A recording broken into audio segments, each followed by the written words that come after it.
A lot going on in the world of South Florida sports. The Defo Show with Lubie here on the 5 Reasons Sports Network. First, the Miami Dolphins, as we know a few weeks ago, fired Brian Flores. Last week, Brian Flores sends out a scathing indictment in the form of a lawsuit against the Miami Dolphins, the New York Giants, the Denver Broncos, and the NFL at large, and I guess every team in the NFL when it came to their racial practices, when it came to hiring coaches, GMs, assistant coaches, and also Brian Flores threw in there that Stephen Ross was paying him specifically, Stephen Ross tried to pay him to specifically lose in the form of $100,000 bribes. Of course, Ross has now come out and said he was joking. Okay, anyways, so we're going to see where that goes. Today we talked with David Furones with South Florida's Sun Sentinel. He is a South Florida kid. He covered the Miami Hurricanes for the South Florida Sun Sentinel. Then he got the promotion, I guess, of a lifetime, as last year was his first year covering the Miami Dolphins, and it was a wild year. Dolphins started out 1-7, I think. Yeah, the Dolphins started out 1-7, then they went on to win 8 of 9. Then they fired a coach. Now they have all the allegations, and late Sunday evening, the Miami Dolphins named Mike McDaniel, former San Francisco 49ers offensive coordinator, their newly minted head coach. So we talked with David Furones about the McDaniel hire and all the fun with Brian Flores and the Miami Dolphins and all things NFL. Skew South Florida today on the Defo Show with the Lubie on the 5 Reasons Sports Network. And this is terrific, right? Year. I mean, it's not like they put this guy on the golf beat, and the only story with any spike to it or spark is that Phil Mickelson is pissed that he's only made $100 million on the tour, and he wants to point the finger of greed right in the eyes of the commissioner of the PGA. David Furones from the South Florida Sun Sentinel joins us here on the Defo Show. Jeff DeForest, Mike Lubitz with you on the Ion Channel, and David was covering the Hurricanes for several years. Young guy and gets, the big leg up to cover the big ball club here in town, the Miami Dolphins, NFL, obviously number one, a dream position. And David, I don't know that you could have asked for much more. I mean, whatever controversies were surrounding the Dolphins when the season started, and then, of course, they have that horrendous beginning at 1-7, losing 7 straight after beating the Patriots. Then they turn that around, and this turmoil that's happened ever since.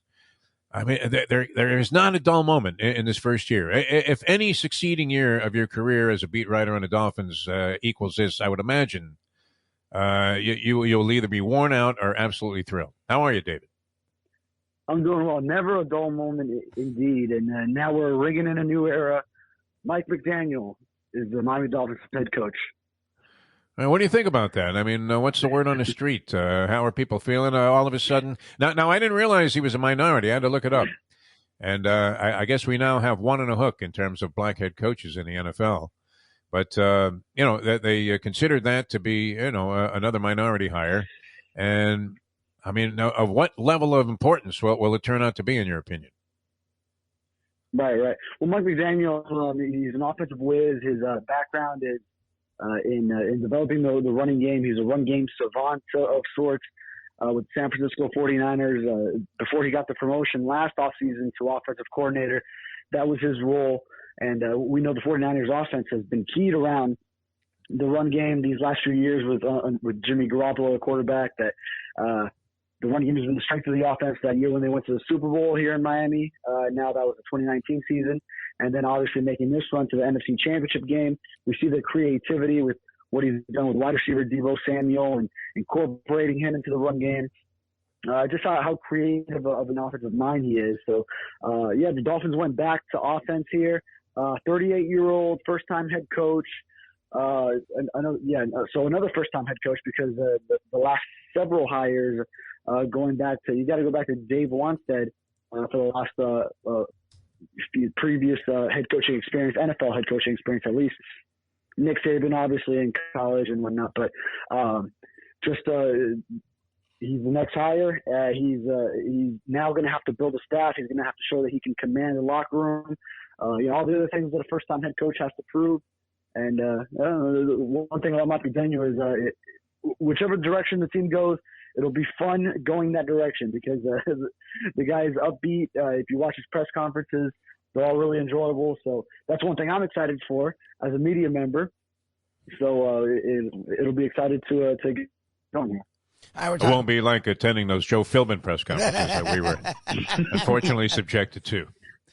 I'd have to go through those. I did know Brian Flores, and you know, while they weren't as exciting as press conferences, you understood what he was trying to do, and he comes from the Bill Belichick tree, but where obviously Bill Belichick, BB as he texted his own name, he doesn't reveal too much in his press conferences. So Brian Flores came from that. It'll be a 180, it seems like, in the type of tenor that we.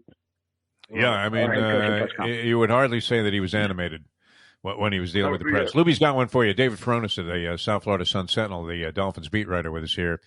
Dolphins with a new head coach, and, of course, the old head coach is making a lot of noise. What do you got, Lubie? Well, what I wanted to say before we move on to some of that fun stuff, since we didn't get a chance to talk to you about that last week, David, it's funny. You hear the word brilliant, and usually you're excited.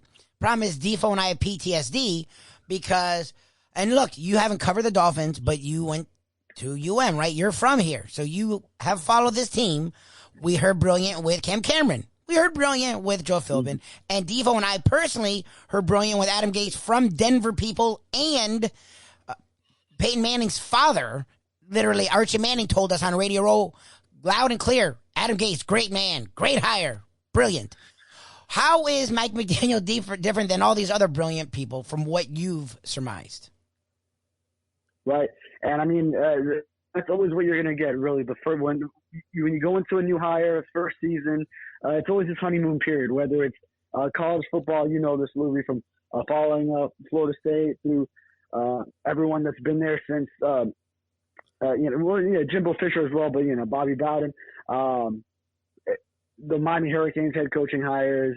There's always a little honeymoon period where that's you have. Then you have to go prove it. So, at the end of the day, what do I know that would tell you he is certainly different? I don't know anything. It could be one of the very same instances as Joe Philbin, as Adam Gase, as Cam Cameron.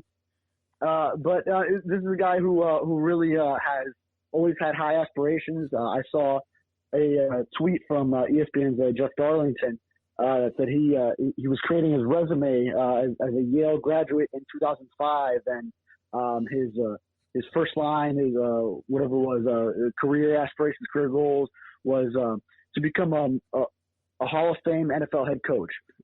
This guy was dreaming big from that moment. Yeah, right when he was starting off, getting out of college, getting his first internship with the Denver Broncos, his hometown team, actually under Mike Shanahan back then, and now obviously he's big under the Kyle Shanahan coaching tree, Mike's son. So.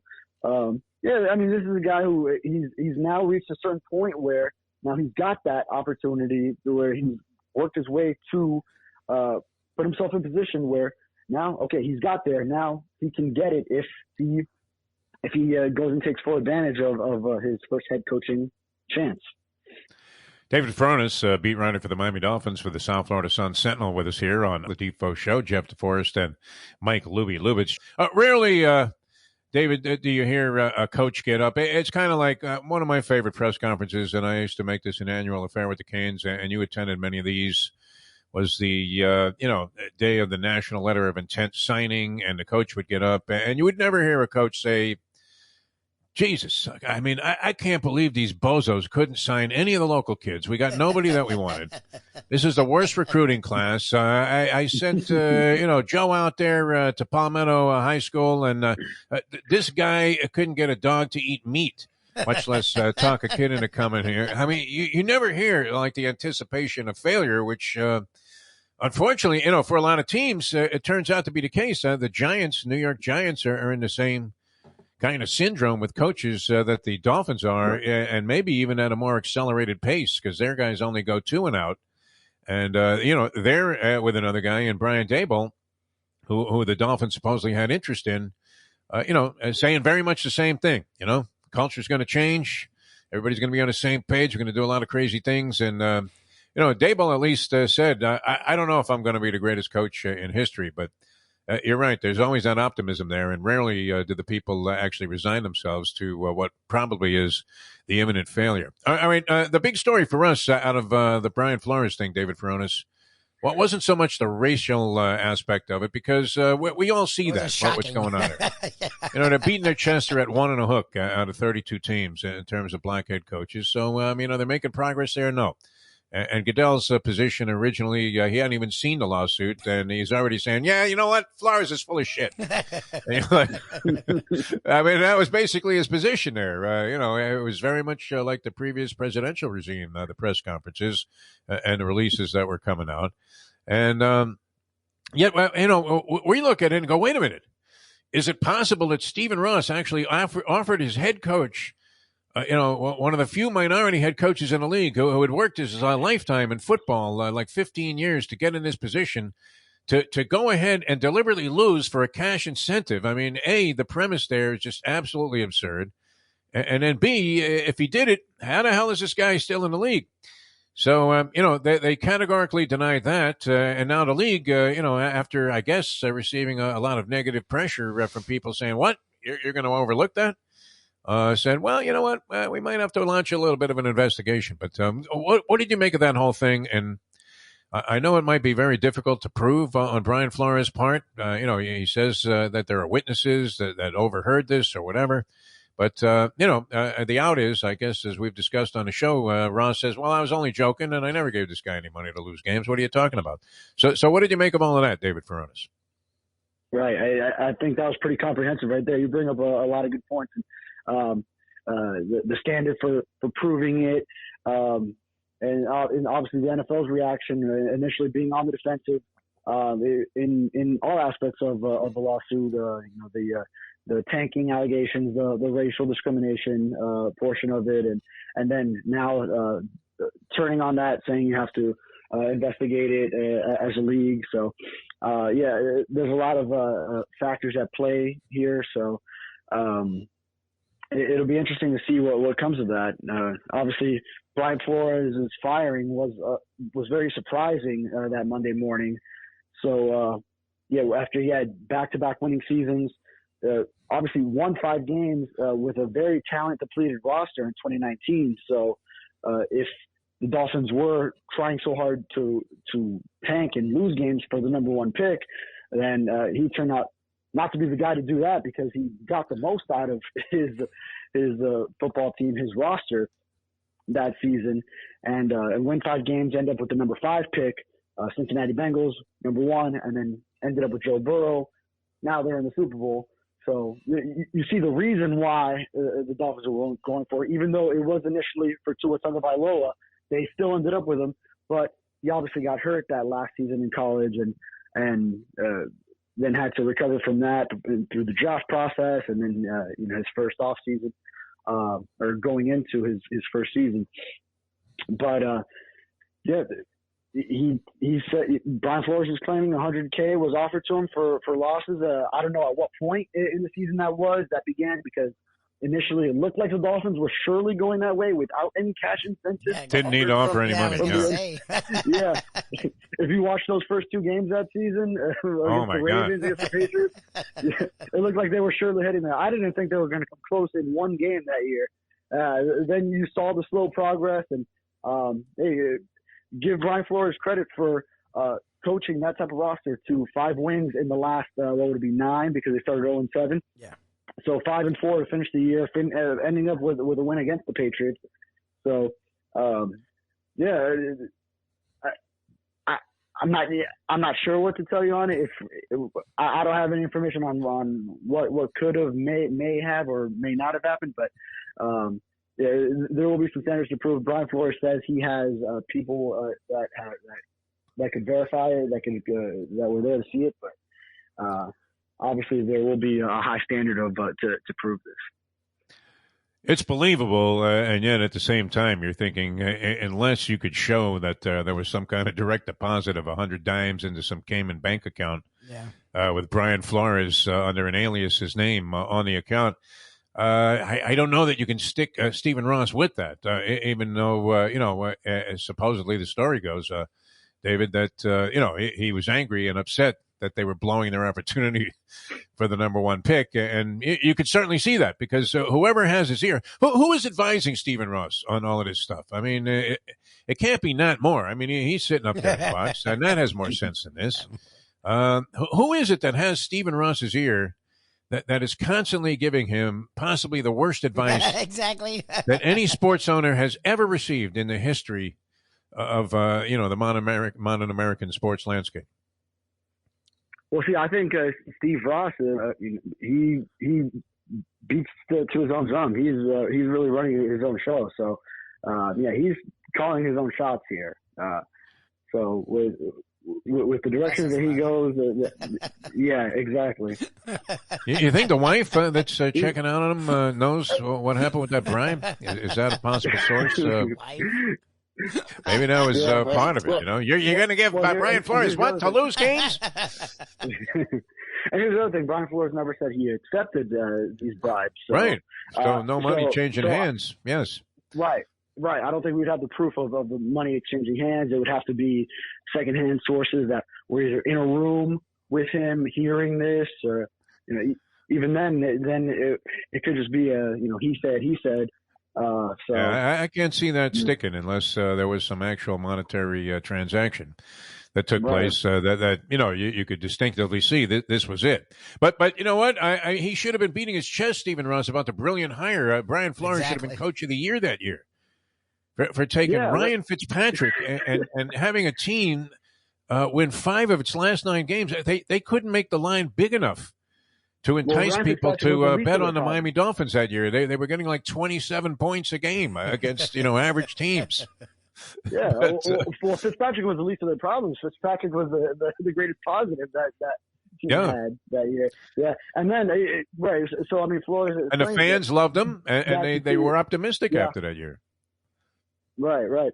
And that's why it was so surprising when Flores was fired, because he got the most out of that season's team, and then a 10-win 2020 season, another winning season this past year at 9-8 with the extra game.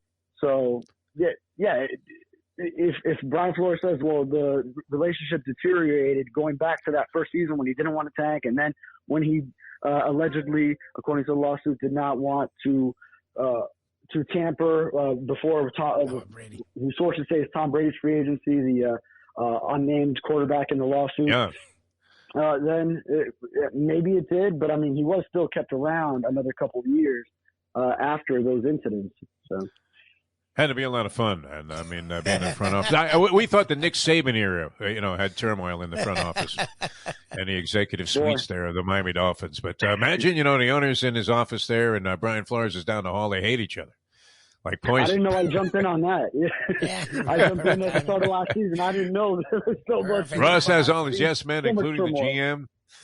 And, here's Flores. No wonder he always seemed to be bitter and, very testy. Yeah, I mean, even after like a giant win, he would always do the Belichickian thing at the press conference here. So I think you're going to have a lot more fun with this guy, David. David, thanks for sharing your thoughts with us.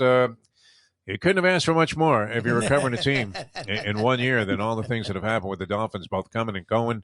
So congratulations on that great success you're having with the Sun Sentinel, and thanks for joining us here on the show. Absolutely. Gaining so much useful experience in so many areas covered. Thank you, guys. You'll definitely get experience with the Dolphins. Thanks, man. I mean, you want stuff happening if you're covering a team. Oh, for right? sure. You couldn't have asked for much more than this, especially since, this after-the-fact thing with Brian Flores. So, yes, for David Furones,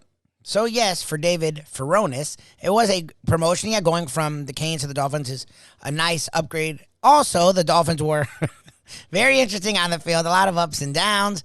And then you fire your coach, so that's a big deal as a beat writer.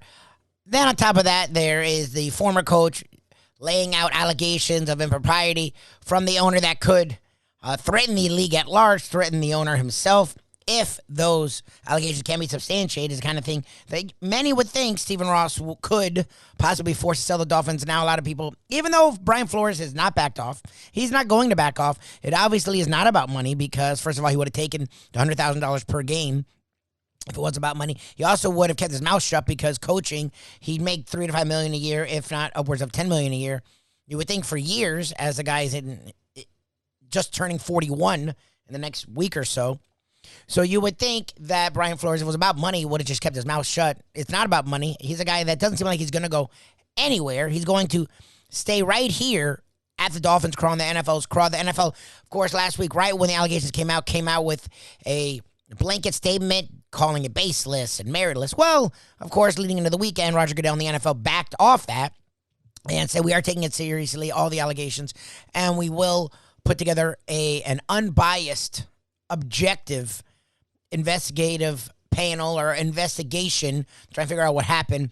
A lot of people think this won't go anywhere. I don't know. I think the NFL usually just tries to sweep this stuff under the rug with a settlement. Brian Flores has been pretty clear. He doesn't care about the money. So to me, I don't think it's going anywhere. I'm very curious to see just the legs that are here for what Brian Flores is bringing. We did talk with David Furones about the Mike McDaniel hire. I'm excited. Look, I wanted Doug Peterson or Brian Daboll. I think both had much more experience as offensive coordinators and running offenses. One, Peterson as an offensive coordinator, then head coach. Daboll as the offensive coordinator, who's really been a key cog in turning Josh Allen from an inaccurate sort of physical specimen who couldn't be a really good quarterback to a guy who's one of the best quarterbacks in the league. Daboll gets snatched up by the Giants. Peterson snatched up by the Jaguars. Mike McDaniel's a guy, only was an offensive coordinator for a year and didn't call the plays with Kyle Shanahan and the Niners, but he's been coaching for 15 years. He's still young, but he's been around a lot of teams, around a lot of coaches that people hold in high esteem, including Shanahan and McVay. And he's a guy that people around the league, defensively and offensively, players, coaches, execs, really think highly of. The Dolphins were good on defense. They finished with back-to-back winning records, but their offense was not good. Offensive line was a disaster, and Tua was sort of cast aside. He's a guy that was a top 5 pick. The Dolphins had a lot of hope in. People around the league had a lot of faith in. Flores did not, and that was clear by his actions, his words, and just his treatment of Tua. McDaniel supposedly is a high believer in Tua, and as a Dolphin fan, I'm curious to see if his creativity, his ingenuity, and his outright intelligence, being a Yale guy, can quote-unquote unlock Tua's potential in the league. So a big thank you to David Furones for joining us here today on the Defo Show with Lubie. Tune in tomorrow as we love to keep our eye on the South Florida sports scene on the 5 Reasons Sports Network. These days, we're all looking for comfort anywhere we can find it. Thank goodness for Landlubbers Raw Bar and Grill in the Plantation location, because they are making sure you are as comfortable as possible. First of all, they're not only open for delivery and pickup. All you have to do is go to landlubbersbarandgrill.com for both pickup and free delivery. Their hours have changed a little bit. Monday through Thursday from 3:30 to 10, and Friday, Saturday, and Sunday from 11:30 to 10. You're going to have the best wings in the world. You're going to have a great burger. You're going to have their amazing soups. Again, Landlubbers, Raw Bar and Grill. It's nice and easy. Just go to landlubbersbarandgrill.com for both your pickup and free delivery. Thank goodness for Landlubbers for making you always feel right at home. Hey folks, Tony Segreto here. You know, since day one, Catholic Health Services has been part of Old School. And since we've started letting people know about them, it's changed their lives. You see, Catholic Health Services, while being recognized as one of the top places for stroke rehab in the country, it's also about a group of people who not just excel in what they do, from the doctors to the nurses to the therapist, on and on and on. It's how they do what they do every single day that separates them from the pack. They do it with a passion, unmatched, and the inclusion of family in every step of the process. Trust me when I tell you this. If you want the best, unmatched rehab with a special group of skilled, caring people, there is truly only one place, and that one place is Catholic Health Services.